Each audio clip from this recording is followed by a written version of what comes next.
जय हिंद साथियों। आप सभी साथियों का स्वागत है ध्येय एकेडमी देवरिया के यूट्यूब चैनल पे। दोस्तों, जैसा कि आप सभी को पता है कि आरपीएफ वैकेंसी का ऑफिशियल नोटिफिकेशन आउट हो चुका है। टोटल पदों की संख्या आपको पता चल चुकी है। आपको यह भी पता चल गया है कि ऑनलाइन आवेदन कब से स्टार्ट होंगे। अब बात आती है कि हम तैयारी स्टार्ट कैसे करें। तो तैयारी का जो स्ट्रेटजी का वीडियो है वो भी हम डाल चुके हैं। अब हम उस चीजों पर चर्चा करेंगे कि प्रीवियस ईयर के अंदर प्रश्न किस प्रकार से पूछे गए थे। तो मैं आज प्रीवियस ईयर का एक सेट लेकर आया हूं, जो आपका 19 जनवरी का ये सेट है। शिफ्ट फर्स्ट का जितने भी प्रश्न उस शिफ्ट के अंदर पूछे गए थे, वो चाहे मैथ हो, रीजनिंग हो, जीके का हो, उन सारी चीजों को हम डिस्कशन इस वीडियो के अंदर करने वाले हैं। बड़े ध्यान से आप इस वीडियो को शुरू से लेकर लास्ट तक जरूर देखेंगे और साथ ही साथ अगर ये वीडियो आपको पसंद आएगी तो आप इस चैनल को भी जरूर सब्सक्राइब कर लेंगे, क्योंकि दोस्त प्रीवियस ईयर पेपर्स को देखने से हमको यह अंदाजा लगता है कि हम आगे की तैयारी कैसे करें। और इससे आप अगर मान के चलिए पहले से कुछ तैयारी करके रखे हुए हैं तो आपको यह भी अंदाजा लग जाएगा कि अभी फिलहाल हमारी तैयारी कितनी है और आगे हमको अभी क्या करना चाहिए। तो चलिए दोस्त, देर न करते हुए आज के इस वीडियो को स्टार्ट करते हैं। पहला प्रश्न आपके सामने है, कोणार्क मंदिर कहां स्थित है? ये कौन नहीं जानता है। इसमें हरा कलर लगा हुआ है तो इसमें दोबारा से टिक करने की आवश्यकता नहीं है, फिर भी मैं टिक कर दे रहा हूं। कोणार्क मंदिर कहां है दोस्त? उड़ीसा के अंदर है। कोणार्क मंदिर, जो कोणार्क का सूर्य मंदिर है, वो पुरी उड़ीसा के अंदर है कि नहीं है? ये सभी लोग जानते होंगे पुरी उड़ीसा के अंदर है। और किसने बनवाया, अगर ये पूछ दे तो नरसिंह वर्मन प्रथम ने बनाया था। ठीक, चलते हैं अगले क्वेश्चन की तरफ।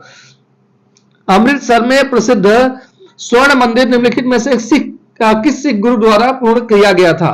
तो यह किया गया था दोस्त, सिखों के 5वें गुरु है गुरु अर्जुन देव। देखिए इंपॉर्टेंट सवाल है, आसान प्रश्न पूछा गया है, कोई बहुत भारी नहीं पूछा गया। ठीक है, तो सिखों के 5वें गुरु गुरु अर्जुन देव द्वारा इस कार्य को पूर्ण किया गया, जिनकी हत्या जो है जहांगीर करा देता है। ठीक है, चलिए आगे चलते हैं अगले क्वेश्चन की तरफ। एटीएम गैस द्वारा प्रयोग में लाए जाने वाले को मापने की इकाई है। एटीएम, ये थोड़ा सा कुछ लग रहा है अलग, इसमें पूछ दिया है एटीएम। अच्छा, ऑटोमेटिक प्रेशर मशीन ऐसा कुछ कह रहा है। हाँ, ऐसे हो सकता है कुछ। गैस द्वारा प्रयोग में लाए जाने वाले मापने की इकाई है, तो इसमें हमको लग रहा है इस सवाल में के अंदर कुछ ना कुछ गड़बड़ी होगी। एटीएम तो नहीं लिखना चाहिए यार, गैस द्वारा प्रयोग में मापने की इकाई, इस सवाल में कुछ फॉल्ट हमको दिखाई दे रहा है। ठीक है, चलिए अगले क्वेश्चन की तरफ चलते हैं। फिर कलमकारी चित्रकला का मुख्य केंद्र क्या है? तो कलमकारी चित्रकला का मुख्य केंद्र है दोस्त आंध्र प्रदेश। ठीक है, आसान सवाल देखिए पूछा गया था। अगला प्रश्न आप देखेंगे तो कह रहा है कि पानी का बनाने के लिए हाइड्रोजन के 2 अणु ऑक्सीजन के 1 अणु के साथ क्या करते हैं? मिलते हैं। तो पानी का करे कितने अणु? 3 अणु, 4, 2 और 1। इस तरीके से विकल्प में दिया गया है कि हाइड्रोजन के 2 अणु ऑक्सीजन के 1 अणु के साथ मिलते हैं। तो पानी के उसमें कितने अणु होते हैं? तो याद रखेंगे पानी के 2 होते हैं। पानी के कितने होते हैं दोस्त? 2 होते हैं। ठीक है, तो ये विकल्प नंबर C इस प्रश्न का राइट जवाब हो जाएगा। अगले क्वेश्चन की तरफ चलते हैं। नर्मदा सागर परियोजना निम्नलिखित में से किस राज्य में स्थित है? तो नर्मदा सागर परियोजना से प्रश्न बना है ना, ये ज्योग्राफी का क्वेश्चन कह सकते हैं। मध्य प्रदेश में स्थित है। कहां है? मध्य प्रदेश में। आगे सदाबहार शंकु वृक्ष यानी कोनिफर मुख्य रूप से किस वायुम में पाया जाता है? तो ये वन वायुम में पाया जाता है। कहां पाया जाता है? वन वायुम में। ठीक, आगे आप देखिए, भारत का पहला वायसराय, हिस्ट्री से क्वेश्चन आ गया। भारत का पहला वायसराय लॉर्ड कैनिंग। ठीक है, अगले क्वेश्चन की तरफ चलेंगे। किस अधिनियम ने भारत में दोहरी सरकार को समाप्त कर दिया? तो भारत सरकार अधिनियम 1858। अगर हमें पूछे कि भारत सरकार अधिनियम 1858, इसमें घोषणा पत्र पढ़ा गया था, उस समय भारत का वायसराय कौन था और ये किस जगह पे पढ़ा गया था? ये पता है आपको? नहीं पता है, मैं बता दे रहा हूं। 1858 ईस्वी के अंदर इलाहाबाद के अंदर लॉर्ड कैनिंग उस समय भारत का वायसराय हुआ करता था और उसी समय इसको पढ़ा गया था। ठीक है, तो डायरेक्टली यहां से शासन अब कहां चला गया था? डायरेक्टली शासन अब महारानी विक्टोरिया के हाथ में चला गया था। यानी कि भारत से चूंकि 1857 की इतनी बड़ी क्रांति हुई तो यह सीधा का सीधा सत्ता का हस्तांतरण था। आगे देखेंगे कौन सा तमिल साहित्य का महाकाव्य है? तो शिल्प। अब ये कुछ उटपटांग से सवाल, एक आध ऐसे सवाल होते हैं जो निश्चित रूप से अलग तरीके से पूछ लिए जाते हैं। अगला प्रश्न देखिए आप, भारत में ईस्ट इंडिया कंपनी को नियंत्रित और विनियमित करने के लिए ब्रिटिश सरकार ने कौन सा अधिनियम लागू किया था? देख रहे हैं, तो हमने जो आपको बताया था, आज जो लड़के पहले, सबसे पहली बात, जो भी छात्र स्ट्रेटजी वीडियो को नहीं देखे हैं हमारे, उन सभी से अनुरोध है कि सबसे पहले वो आज के स्ट्रेटजी वीडियो को देखें। उसमें हमने बताया कि आरपीएफ की तैयारी कैसे करनी चाहिए, क्या सिलेबस है। ठीक है, उसमें हमने बताया था किताबों के नाम, उस किताबों से ही प्रश्न है। जैसे हमने लुसेंट का नाम लिया, और उसके साथ हमने स्पीडी कहा था कि जीके जीएस के प्रश्न लुसेंट से आएंगे, स्पीडी से आएंगे, स्पीडी के करंट अफेयर से आएंगे। तो देखिए उसी से सब प्रश्न है, एक आध प्रश्न को छोड़ दे तो। आयात पर लगे कर को क्या कहते हैं? टैरिफ कहते हैं। क्या कहते हैं? टैरिफ। तो इस तरीके से प्रश्न आया गया। फिर आगे कह रहा है ऐसी प्रक्रिया जिसके द्वारा एक जीवित पौधे को कोशिका का ऑस्मोसिस के द्वारा पानी कम होता है और सिकुड़ जाता है, इसे क्या कहते हैं? प्लाज्मोसिस। अब ये साइंस का प्रश्न है, ठीक है। तो साइंस के भी प्रश्न क्या नाम है पूछे जाते हैं। दक्षिण अमेरिका की सबसे लंबी पर्वत श्रृंखला कौन सी है? एंडीज पर्वत श्रृंखला, ठीक है। हरा कलर इसमें दिया है, टिक करने की आवश्यकता नहीं है। अंतरराष्ट्रीय पुनर्निर्माण और विकास बैंक को लोकप्रिय रूप में जाना जाता है, तो कौन से बैंक में जाना जाता है? विश्व बैंक, ठीक है। हाँ, तो ये सारी चीजें। मंगल ग्रह में कितने उपग्रह हैं? आप देख सकते हैं कि एक भी ऐसा प्रश्न नहीं है, एक आध सवालों को हम छोड़ दें तो लुसेंट और स्पीडी से बाहर हैं। जो बच्चे लुसेंट और स्पीडी को अच्छे से तैयार कर लेंगे, ये देखिए सारे के सारे प्रश्न। जवाहरलाल नेहरू पोर्ट ट्रस्ट स्थित है मुंबई में। किण्वन प्रक्रिया की खोज किसने की? लुई पास्चर ने। आधुनिक ओलंपिक खेलों का जिम्नास्टिक शामिल किया गया 1896 में। कौन सा कार्य वाणिज्यिक बैंकों के मुख्य कार्यों के अंतर्गत आता है? तो जमा स्वीकार करना। इसके अलावा सबसे पुरानी शास्त्रीय नृत्य शैली भरतनाट्यम।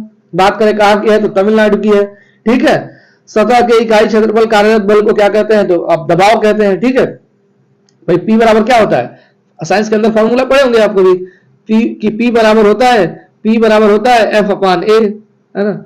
एकांक एरिया पर जो बल लगता है उसे हम प्रेशर कहते हैं, दाब कहते हैं। इसका मात्रक पास्कल होता है। ये सब चीजें पढ़े होंगे। क्षेत्रफल के मामले में दुनिया का सबसे बड़ा देश रूस है। जल निकायों में मेढकों द्वारा थायरॉक्सिन हार्मोन के उत्पादन के लिए किसकी आवश्यकता है? तो आयोडीन की आवश्यकता है। भारत में बायोस्फीयर रिजर्व में से कौन सा है? सुंदरबन है। क्रिकेट में एलबीडब्ल्यू का अर्थ क्या है? लेग बिफोर विकेट है। आगे अगर आप देखेंगे, वियतनाम की राजधानी पूछ लिया है, हनोई। पोमल हार्स किस खेल से जुड़ा हुआ है? जिम्नास्टिक से। पानी के जहाजों और पनडुब्बियों को डिजाइन करने के लिए किन सिद्धांतों का? तो आर्किमिडीज का सिद्धांत आप पढ़े होंगे। सबसे गरीब परिवारों को विकसित करने के लिए कौन सी योजना? तो स्व सहायता। पूर्व पश्चिम कॉरिडोर पोरबंदर को जोड़ता है, कौन जोड़ता है? तो सिलचर। किस देश में 2022 के राष्ट्रमंडल खेलों का आयोजन? तो एक करंट अफेयर का एक प्रश्न आ गया। शब्द श्वेतांबर किससे जुड़ा हुआ है? तो श्वेतांबर और दिगंबर जैन धर्म से होते हैं। प्रजातियां जो विशेष क्षेत्रों में पाई जाती हैं, जो आमतौर पर प्राकृतिक या भौगोलिक बाधाओं के कारण अलग थलग हो जाती है, क्या कहलाती हैं? स्थानिक प्रजातियां कहलाती हैं। वॉलीबॉल खेल में स्पाइक को किस नाम से जाना जाता है? स्मैश के नाम से। भारत की आजादी का पहला युद्ध कहा जाता है? तो सिपाही विद्रोह जो 1857 में हुआ। दुनिया में चौथा सबसे बड़ा महाद्वीप है? तो दक्षिण अमेरिका है। बंगाल के पहले गवर्नर जनरल वारेन हेस्टिंग। प्रत्येक संसदीय बैठक का पहला घंटा? तो प्रश्नकाल इसको कहते हैं। 1765 ईस्वी में ब्रिटिश ईस्ट इंडिया कंपनी के पास एकमात्र कौन सा अधिकार था? व्यापार का एकमात्र है। भारत का संविधान कब लागू हुआ? आसान प्रश्न। केंद्रीय लोक सेवा आयोग की स्थापना कब हुई? ये भी आसान प्रश्न। 1926 में। गेलोरो बुंगो करोड़ो स्टेडियम कहाँ स्थित है? तो ये अब कुछ पटांग प्रश्न। अब इसमें ये कहेंगे सर ये भी प्रश्न करके आएंगे, तो नहीं हो पाएगा। आप चाहे कितना भी पढ़ के जाएंगे तो 5-7 ऐसे प्रश्न आएंगे जो इधर उधर के होंगे, उसको छोड़ के आना ही पड़ेगा आपको। रो मेरिट नहीं डिसाइड करता है कौन सा एक लोकप्रिय पॉलिस्टर है जिसका बोतल और बर्तन बनाने के लिए उपयोग किया जाता है? तो पॉलीथीन टेरोप्लेट। किसको सार्वजनिक सामान कहा जाता है? पब्लिक गुड्स कहा जाता है राष्ट्रीय रक्षा को। फिर कह रहा है किस वर्ष में पिट का भारत अधिनियम पारित हुआ? पिट्स इंडिया एक्ट है 1784। बहुत फेमस क्वेश्चन है। किस लिपि में पंजाबी भाषा लिखी जाती है? गुरुमुखी लिपि। गुरु अंगद देव ने शुरू किया था इसको। आगे देखेंगे कालबेलिया राज्य में यूनेस्को को अमूर्त सांस्कृतिक विरासत है? तो राजस्थान कालबेलिया जो है। निम्नलिखित मुगल शासकों में किसने दीनपुरा नामक नगर शहर की स्थापना की और उसे पूरा नहीं कर सका? तो हुमायूं। तो सीढ़ियों से गिर के मर गया बेचारा। हड़प्पा निवासियों द्वारा निम्नलिखित में से किस भवन निर्माण सामग्री का उपयोग किया गया था? तो लाल मिट्टी की ईंटें। तो ये 50 प्रश्न जो है दोस्त, ये पूरे जीके का प्रश्न थे। और अगर आपको नहीं विश्वास है तो मैंने जो आपको स्ट्रेटजी बताई है, स्ट्रेटजी वाली वीडियो, उसके अंदर हमने आपको 2 चीजें बताया कि अगर आपको जीके में 50 में 45 का स्कोर करना है, 2 चीजें आप ठान लीजिए। पहला कि हम लुसेंट जीके बहुत अच्छे से पढ़ लेंगे, और दूसरा कि स्पीडी का जो जीके जीएस आता है उसको हम अच्छे तरीके से कवर कर लेंगे। अगर ये 2 बुक आपको अच्छे से कंठस्थ है तो मैं गारंटी के साथ कह सकता हूं आप 45 क्वेश्चन आराम से करके आ जाएंगे 50 में। तो आरपीएफ के लिए जीके का जो डाउट है वो आपको इन 50 प्रश्नों को देखने के बाद, अगर आप पहले से कुछ जीके पढ़े होंगे तो जरूर लग गया होगा कि हाँ यार यहां से प्रश्न बने हैं पिछले साल, अगर ये चीज पढ़ेंगे तो हो जाएगा। चलिए ठीक है, अगर आपको पता हो चाहे नहीं हो, लेकिन मेरा जो पर्सनली एक्सपीरियंस है, मैं अपना एक्सपीरियंस आपको शेयर कर रहा हूं क्योंकि मैंने बहुत सारी परीक्षाओं को दिया और उसमें क्रैक भी किया। तो उस आधार पर मैं आपको जरूर इस बात को कह सकता हूं कि आप इन चीजों को बिल्कुल हल्के में ना लेंगे। अगर आप आरपीएफ के अंदर कांस्टेबल बनने का सपना है तो इन 2 किताब को जरूर खरीदेंगे और इसको अच्छे तरीके से पढ़ेंगे आप। ठीक है, अब आगे देखेंगे। अब रीजनिंग का प्रश्न है।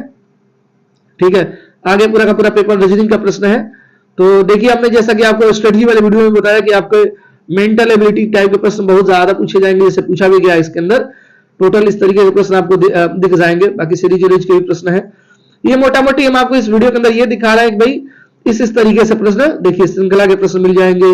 ये आपका कोडिंग डिकोडिंग का हो गया। ठीक है, इसके आगे ये आपका मिरर इमेज हो गया, इधर फिगर वाला हो गया, नॉर्मल रीजनिंग कह सकते हैं। ये अगली आकृति इसमें बतानी है कौन सी हो सकती है, फिर नंबर सीरीज हो गया। ठीक है, तो ये सारी की सारी चीजें रहने वाली हैं।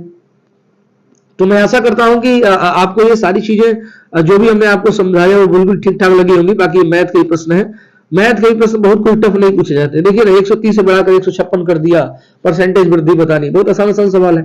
ठीक, तो बहुत टफ सवाल नहीं पूछे जाते हैं। इस चीज से आप बिल्कुल बेफिक्र रहिएगा कि बहुत टफ प्रश्न पूछे जाते हैं। आसान आसान प्रश्न रहते हैं और अच्छे से अगर आप तैयारी करेंगे तो निश्चित रूप से कर ले जाएंगे, इसमें कोई दुराय नहीं है। तो ये था टोटल आज का आपका पूरा का पूरा ये वीडियो, जिसमें हमने 120 प्रश्नों को आपको दिखा दिया मोटा मोटी कि भाई इस तरीके के प्रश्न पूछे जाते हैं। ठीक है, तो बहुत टफ नहीं सवाल पूछा जाता है। मैंने जीके के लिए मेनली जो अटेंशन था बच्चों का जीके का था, तो उसको हमने क्लियर कर दिया आपको दिखा करके। बाकी प्रश्न आपके सामने दिख ही रहे हैं। बाकी अगर आप इसका पीडीएफ प्राप्त करना चाहते हैं, ध्येय अकेडमी देवरिया टेलीग्राम चैनल पर जाकर सर्च कर लीजिएगा और वहां से आप जाकर इस पीडीएफ को प्राप्त कर सकते हैं। तो मैं आशा करता हूं दोस्तों यह वीडियो आपको पसंद आई होगी, और अगर ये वीडियो आपको पसंद आई हो तो सबसे पहली बात, पसंद आया हो चाहे नहीं आया, मैं आपको एक चीज बता दूं कि जो वीडियो के अंदर हमने बताया कि इस तरीके का जीके पूछा जाएगा, इस तरीके के मैथ पूछे जाएंगे, इस तरीके का रीजनिंग है, ये जो प्रीवियस ईयर का पेपर हमने बताया, तो इसका हम जितना भी प्रीवियस ईयर के अंदर पेपर हुए हैं आरपीएफ के, कांस्टेबल की मैं बात कर रहा हूं या फिर एसआई की, तो प्रत्येक सेट का डिटेल डिस्कशन इसी यूट्यूब चैनल पे हम कराने वाले हैं। और इसके बाद जैसे ही हम पूरा का पूरा कंप्लीट डिस्कशन कर लेंगे, हर एक सेट का पूरा कंप्लीट जो है कि डिस्कशन हो जाएगा जब कंप्लीट, तो उसके बाद से हम chapter wise, subject wise, daily by daily video भी लेकर आएंगे आरपीएफ के लिए। तो इसलिए जरूरी है कि आप इस चैनल को सब्सक्राइब करें ताकि उन सारे वीडियो को नोटिफिकेशन आप तक पहुंचे। ठीक है, तो चलिए दोस्त, आपसे मिलते हैं फिर नेक्स्ट वीडियो में। तब तक के लिए बाय बाय।